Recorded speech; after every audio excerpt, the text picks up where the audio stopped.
नमस्कार, मी प्रज्वल प्रशांत बाविस्कर, वर्ग 6वा, Fatima convent school Kannada, तालुका कन्नड, जिल्हा छत्रपती संभाजीनगर.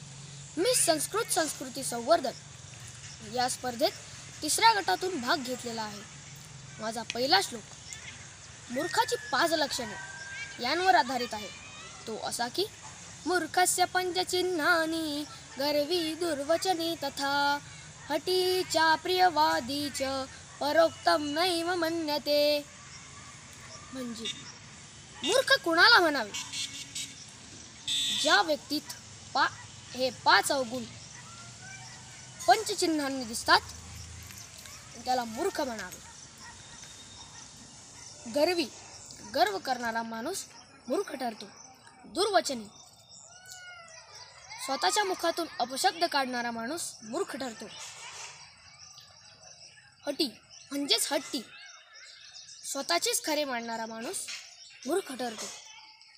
चाप्रिय म्हणजे या शब्दाची फोड करून अप्रिय, दुसऱ्यांना अप्रिय, अहितकारी, विनाशकारी या गोष्टी प्रिय असणारा माणूस मूर्ख ठरतो.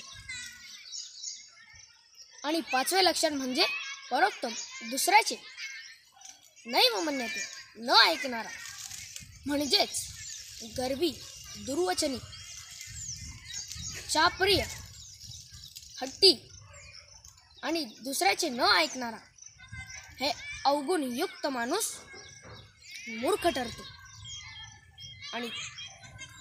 आणि श्रवण भक्तीच्या विरोधात असलेला माणूस मूर्ख ठरतो. माझा दुसरा श्लोक आपल्या सर्वांना सुपरिचित असलेली म्हण अति तेथे माती यावर आधारित आहे. तो असा की अतिदानात बलिर्बद्धो अतिमानात सुयोधन विनिष्ठो रावणो लवल्यात अति सर्वत्र वर्जयेत. याचा अर्थ असा की अतिदान केल्यामुळे बळीलाही बद्ध व्हावे लागले, म्हणजेच बंदिवान व्हावे लागले आणि पाताळात जावे लागले. अतिमान म्हणजेच अतिगर्विष्ठपणा, यामुळे